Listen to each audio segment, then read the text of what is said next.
Hello and welcome back to the Anthropocentrism YouTube channel. In today's video, I wanted to talk about how Anthropocentrism constantly clouds our judgments about reality. And I think this effect happens in regards to some of the biggest questions that humans have to think about in life. We'll unpack more of that throughout the video, but first, let's just define what is Anthropocentrism. Anthropocentrism is the idea that humans are extremely important and kind of the center of everything that happens in the universe. I think we'll understand this concept better as we look at some examples of Anthropocentrism in practice.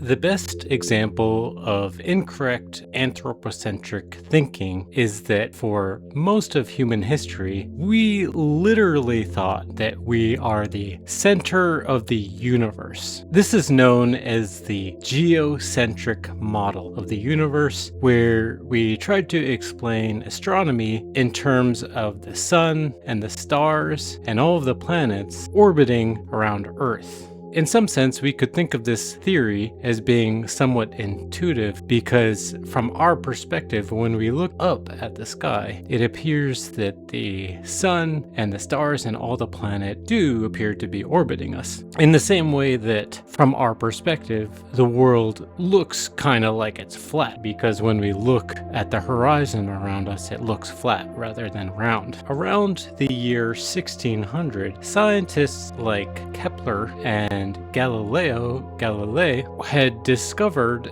that Earth and all of the planets appear to be orbiting the sun, and that the sun was at the center of our planetary system rather than everything else orbiting around Earth. This was helpful, especially with Galileo and the development of the telescope, where Galileo could see that Jupiter also had moons and that the moons orbited Jupiter, and was also centrally associated with the idea of gravity that Kepler was developing at the time as well. It's interesting how much resistance there was to the scientific concept of the solar system. As many people know, Galileo was placed on house arrest by the Catholic Church. And it's no wonder why the Catholic Church might respond this way, because the idea of the solar system is threatening to a religious worldview that sees humans as such an important factor in the universe. The more we understand about the universe, the more insignificant you might think that we are. For example, if we look at the Earth and then look at our solar system, Earth is just one planet among many that are orbiting the sun. If you zoom out more, you can see where we are in our interstellar neighborhood, and then zoom out more and we look at where we are in the Milky Way galaxy. And I think this is probably one of the most jarring realizations as we understand more and more about the universe, that our solar system is not anywhere near the center of the Milky Way galaxy. Our sun is just one star within this entire galaxy, and it's not even near the center of the galaxy. As you zoom out more, you can see our local galactic group, and then we're in a Virgo supercluster, and you can see there's a bunch of other superclusters, and this is the total observable universe. We do appear to be at the center of this, but that's only because the observable universe around us has limitations that are related to distance, so we can see equal distances in all directions. But with all the billions and trillions of stars that are out in the universe and all the planets that exist in the universe, it's hard to think of humans as being as important as we might think when we thought that Earth was the center of the universe. And really, it was Anthropocentrism that drove our inaccurate understanding of the universe for thousands and thousands of years.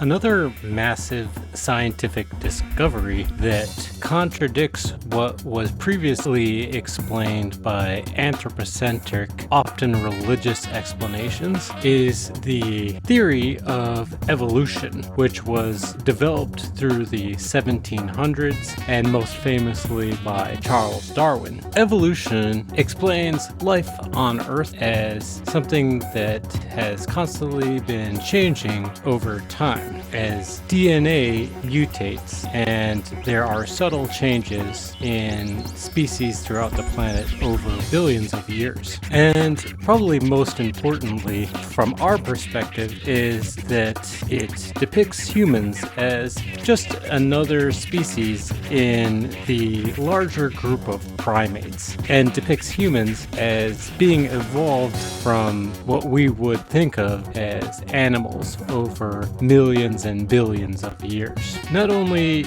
does this story of evolution contradict the stories that are told by religions throughout the entire planet, the idea of evolution also contradicts hierarchies depicted by some of the most popular religions on the planet. So, for example, in both Christianity and Judaism, humans are depicted as being created in the image of God. And in Islam as well, humans are also said to be created in the image of God, but in a more spiritual sense than a literal physical sense. So if evolution tells us that humans evolved from animals over billions of years and more recently from primates, this is contradictory to the anthropocentric worldview that humans were created in the image of God. While some of the other major religions on Earth don't depict humans in the image of God, there is an anthropocentric hierarchy that can be seen. For example, if we look at Buddhism, the concept of reincarnation is interesting because in some sense it bridges our spirituality between humans and animals. But at least in some sects of Buddhism, humans are at a higher realm of life than the lower realms in which animals exist. But the idea of reincarnation tells us that we can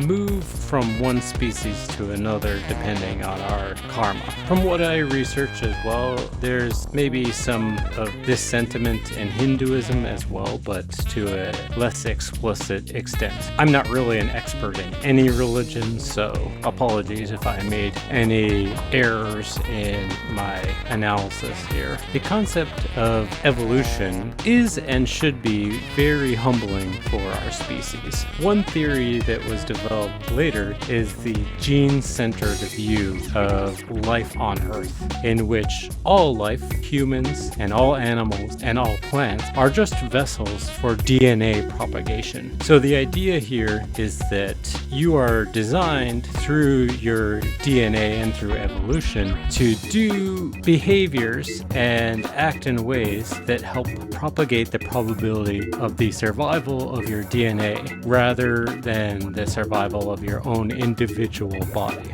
And the important thing to acknowledge here is that this design is the same as any other animal. Our behavior is dictated by the same forces of evolution that influence frogs and bears and moose and ants and trees and grass, and there's nothing that really separates us from all of those other life forms. Accepting evolution might help us better understand human behavior, and I'm planning to make a video on evolutionary psychology to break that down a little bit better. But the main thing that I want to communicate is that humans are not some kind of godly creation or higher form. What evolution tells us is that humans are probably just another kind of animal that happened to evolve on this planet that's on the outskirts outskirts of the Milky Way in a universe that has trillions and billions of different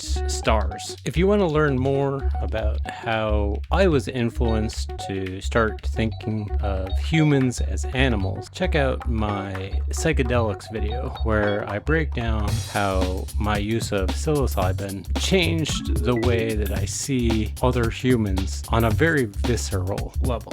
And this really helped me accept the concept that humans are animals and changed the trajectory of my life and influences all the videos that I make on this channel.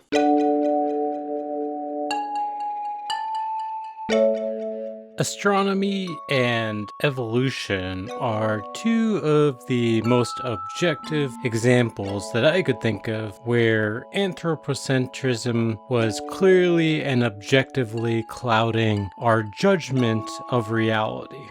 And you might say, these are just two examples. I thought you were going to say that there is a consistent tendency for humans to make these errors. But I just want to take a moment to recognize that these are two of the most fundamental questions of our reality. One focuses on the question of where are we in the universe? What is Earth? What is the sun? What are the different planets? What are all those stars you see in the sky? For thousands of years, we incorrectly interpreted what was happening in the universe because of anthropocentrism. Another fundamental question that we were being misled on was, who are we? What are humans? Are humans a manifestation of God? Were we created directly by God in God's image? Or were we just another animal on this planet in the universe? Scientists tell us that there's all kinds of archaeological evidence that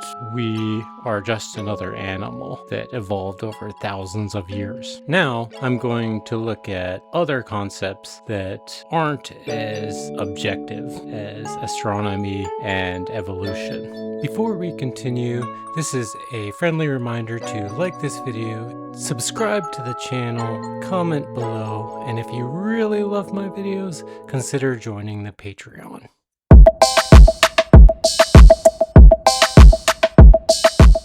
So, ethics is a realm that is primarily philosophical and not necessarily scientific in any way, and so some might argue that it's a lot more subjective, but I do think that anthropocentrism is a factor that influences some schools of philosophy more than others, and I'd argue that we're better off to abandon the anthropocentric aspects of ethics. To understand what I mean better, let's look at each ethical school for a moment. And there are three major ethical schools currently in philosophy. One is deontology, another is consequentialism, and the third is virtue ethics. And a recent survey of philosophers found that there's a pretty even split in how many philosophers adhere to each of these groups. It's also important to note that philosophers don't necessarily adhere to just one of these forms of ethics. And in this survey, it did look at whether they at least partially adhere to one of these schools of ethics. I am going to discount virtue ethics, though. There was a review of ethical systems that discredited virtue ethics as largely being marginalized, and I'd like to explain why that happens. Virtue ethics is really about building character as opposed to any specific system of rules or any specific approach that could be scalable for everyone to use. So, for example, in virtue ethics, if one of the ethical principles is that you should have a strict routine where you exercise every day and meditate and eat good food and spend a certain amount of your time socializing, whatever those virtue ethics rules are about how to virtuously live your life, it's hard to apply that in such a way that there are clear rules in which everyone can follow. So when we're establishing the rules of a society family or of a workplace or of a community group, it's a lot more difficult to organize those community organizations with an ethical set of rules and make sure that we know everyone's following those rules. We'll see that with deontology and consequentialism, it's much more scalable and practical. So one of the remaining ethical schools that are more pragmatic would be deontology. And with deontology, this is basically a school where your ethical system is built upon principles of rules, duties, or obligations. So you could just have a set of rules and try to live life based on those rules. So the 10 Commandments could be considered a deontological ethical principle system. However, the most famous deontological system comes from Immanuel Kant, who introduced the idea of the categorical imperative. And the first categorical imperative is that whatever behavior you're considering doing needs to be able to be expanded into a universal law and not cause complete chaos for it to be a morally good thing to do. So, for example, the most common example and the one that I like to use the most would be the example of lying. Is lying a morally good or bad thing according to the categorical imperative? Well, let's say you wanted to lie one time. In order to apply the categorical imperative, we would have to say, well, what if that became a universal law? What if lying became a universal law? Well, then everyone would be lying all the time, and the entire idea of communication through language would be pointless, because everything that anyone else says and whatever you are saying would all be lies. Since we're creating it as a universal law, everyone would be doing it all the time. And since if you make lying into a universal law, it would make communication completely pointless. It is an immoral thing to do, and therefore you should not lie. So that's the first categorical imperative, that your action should be able to be expandable into a universal law for it to be considered moral. Kant then goes on to say that humans are the only creatures alive that could conceptualize the first categorical imperative, and really the only species on the planet that has free will, and therefore humans are superior and should never be treated as a means to an end. So we should never use another person to accomplish some goal as kind of a pawn in a chess game that could be sacrificed in some way. Not necessarily killed, but like you should never use another person just to accomplish something in your life. And so hopefully it's clear here that the categorical imperative, because it does put humans on this pedestal, can be considered anthropocentric. It's one of the major cornerstones of Immanuel Kant's ethical system. With deontology, you're working from a set of principles or axioms that dictate how your behavior should be, and not really looking at the consequences of your actions. You're just saying, am I trying to manifest the principles of my ethical system? Did I make an effort to embrace those principles? With consequentialism, the resulting consequences of your behavior are the primary focus of our attention. And with utilitarianism, the goal is to maximize the general happiness for the most amount of people as possible. That's your goal. And maybe a good way to look at how this works out in a way that contradicts Kant's categorical imperative would be to look at the theory of war known as collateral damage. So, for example, we might try to kill or capture an evil agent like Adolf Hitler or Osama bin Laden. And in the process of trying to kill that person, the military might need to kill innocent civilians as well in the operation. And a utilitarian might argue that the collateral damage of that operation might be worthwhile, because even though innocent civilians died as a result of the operation, overall society society is on a better trajectory because we eliminated this other evil person, whether that is Bin Laden or Hitler or whatever other evil person we're talking about. You could argue that generally, even though those innocent civilians died and their families are going to be less happy as a result of that, overall, in society in general, in the world in general, the rest of the world is going to have their happiness increased to such a degree that it compensates for the unhappiness of the victims of the operation. And as a consequentialist philosophy, we're looking at the outcomes, whereas in a deontological system, they usually have a principle like you shouldn't kill another person and you can never break that rule. My personal philosophy is what I'm calling survivalist utilitarianism. So instead of the goal being to maximize happiness in society, I think it's more fundamental that we should prioritize maximizing the chances of survival of humanity. I think that survival is more fundamental and more important to focus on than happiness. Not that we should ignore maximizing happiness, but that the primary goal that we have, especially in modern society, especially with climate change, our goal should be to maximize the chances of survival of humanity.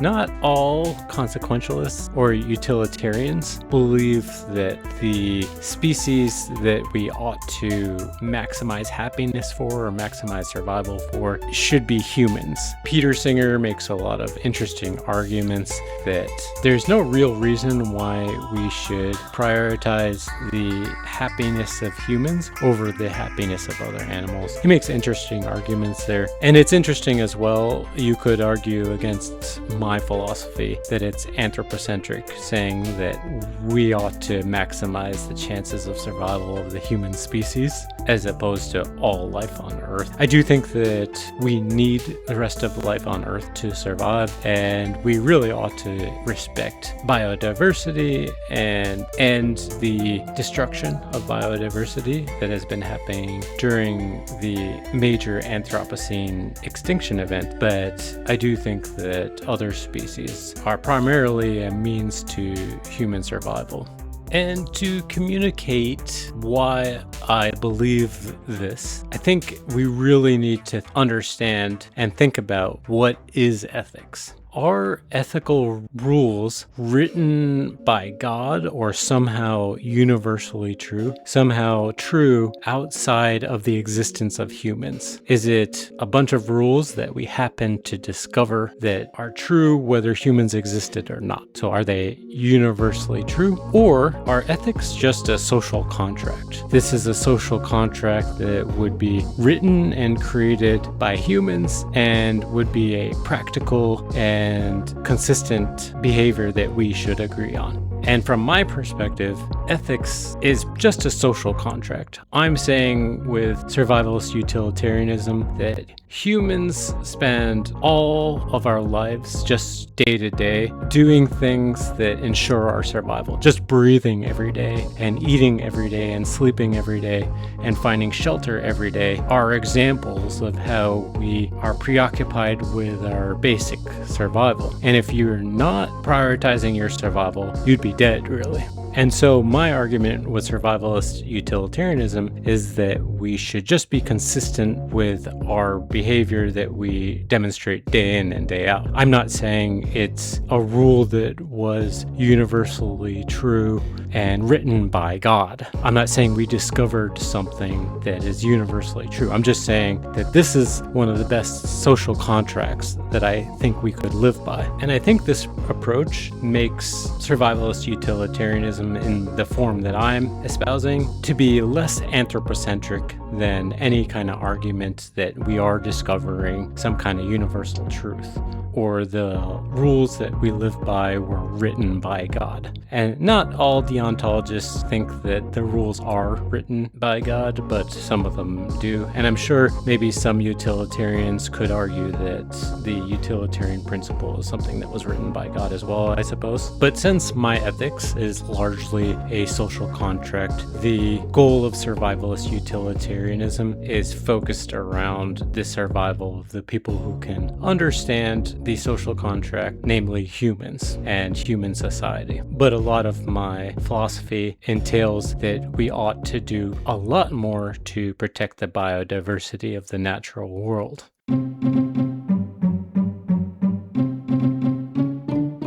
I want to take a quick moment to talk about some minor examples of how anthropocentrism could pertain to different topics. And these are topics that are more minor in the grand scheme of things from my perspective. But one example would be the question of determinism, whether all of the things that happen in our lives are predetermined either by physics and science or by God. And I use my rule around anthropocentrism to question the likelihood of our future being determined by God or any sense of divine intervention. I think that's a really anthropocentric perspective, and therefore I think the probability of that being reality is lower. Not counting it out, it's just how I'm applying this rule of anthropocentrism to that topic. Another topic we could talk about is extrasensory perception, or ESP, the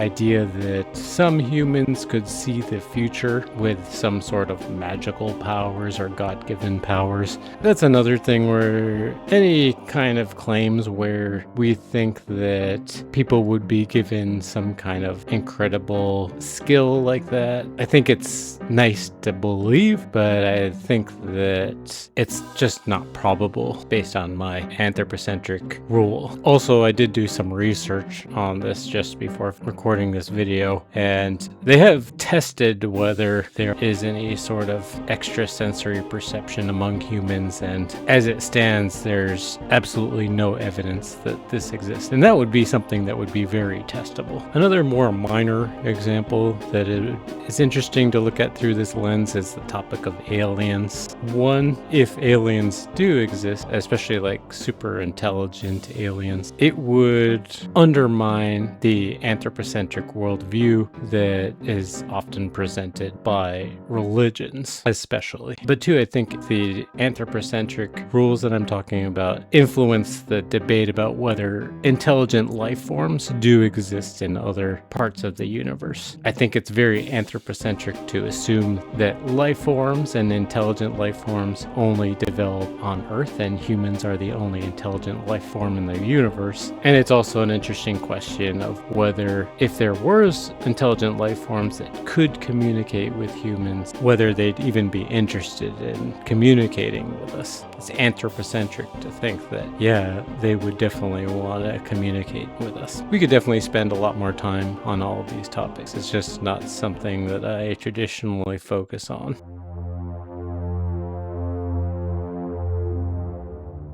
A topic that I do think is much more important and urgent and pressing to talk about is human adaptation, especially around the major Anthropocene extinction event. The idea behind the Anthropocene is that humans are causing the sixth major extinction in the history of the world. It's the first time that we know of that one species has caused such a massive extinction event. And while extinction is natural, the belief is that the rate of extinction of species on Earth in the last 500 years has been 35 to 1,000 times faster than it would normally be if humans didn't exist on Earth. I think another feature of what's happening in the world that's important to mention here is the practice of factory farming. Just the incredible level at which we are torturing animals that we use for agriculture, like pigs and chickens and cows and whatever else. I think it's absolutely shocking how horribly we treat those animals. And I think it's easy to argue that this behavior is truly anthropocentric. We care a lot about human happiness but the way we treat animals and the natural world around us is a clear indication of how little we think of those other species. And the idea that we could treat the natural world with such complete disrespect, the idea that we could wipe out biodiversity in such an epic way and not expect it to come back and bite us and hurt the chances of survival of civilization is very anthropocentric. The fact that we think we can cram chickens and pigs into these tiny factory farms and they're not evolve some sort of disease eventually that starts infecting humans is very presumptuous and very anthropocentric. The fact that humans know that we are pumping greenhouse gases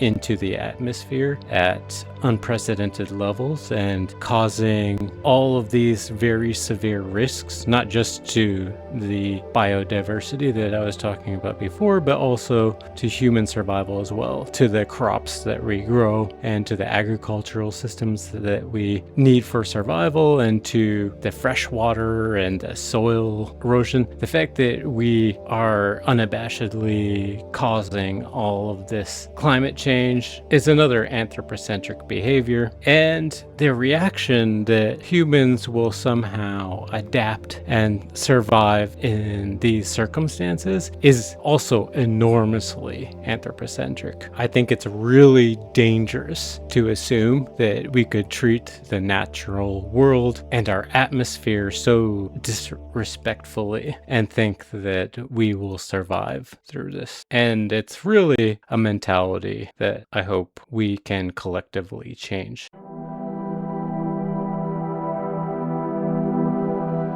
It's also really interesting to think about how anthropocentrism relates to existentialism. Existentialism being the question of why are humans here on Earth? Why am I personally here on Earth? What is the purpose of life? And the question of were humans created for some kind of special reason? And everything we've seen from the scientific worldview implies no. Humans are just another animal. It appears that we just evolved after billions of years of evolution, most recently from primates. We exist in a solar system that seems to be randomly placed in the universe. And this is a universe with over 200 billion trillion other stars in it. I think the scientific worldview is depressing and causes angst among a lot of people. It seems meaningless. What if there is no great meaning behind the creation of the universe?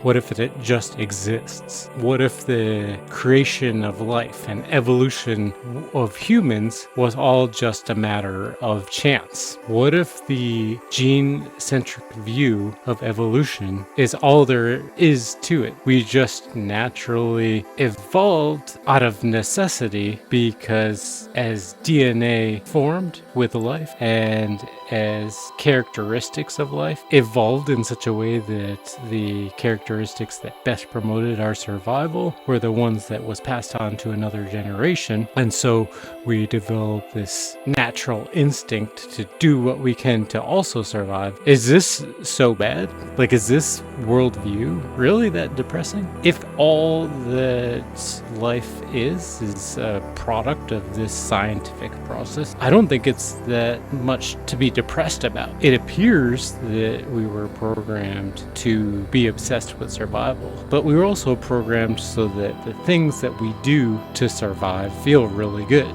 Having a family and loving other people feels really good. Eating feels really great. Drinking liquids when you're thirsty feels amazing.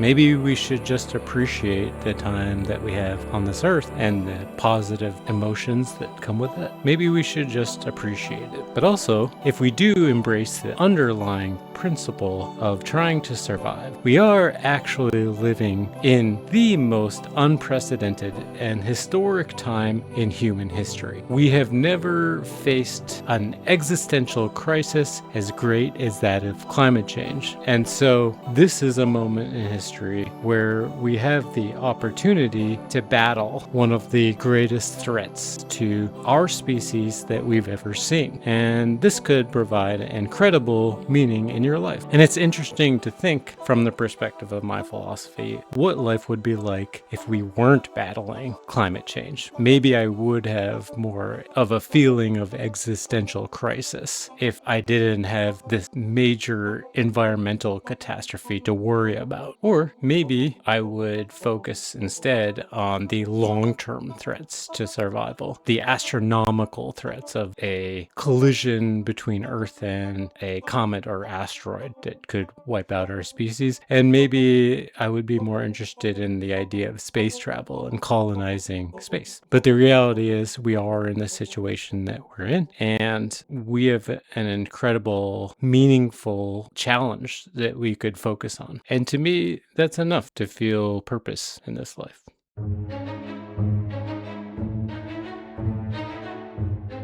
Again, my theory is that anthropocentrism consistently clouds our perception of reality and misleads us from the truth. We saw that with the science of the universe around Earth, and we saw this with the creation story of our species and who we are on this planet. I also formulated theories about how this rule around anthropocentrism affects ethics, affects the climate crisis and our ability to adapt to this crisis, and how it affects the question of existentialism. What is our purpose on this planet? But I should admit that I could be completely wrong on all of these different topics and how I think anthropocentrism should frame how we look at them. I do think that science is the absolute best source of truth that we can use to understand the universe around us, assuming that we trust the empirical evidence that we see through scientific measurements. But as I indicated in my survivalist utilitarianism video, which is the first one I posted on this channel, I'm actually an epistemic solipsist, which means that anything that we experience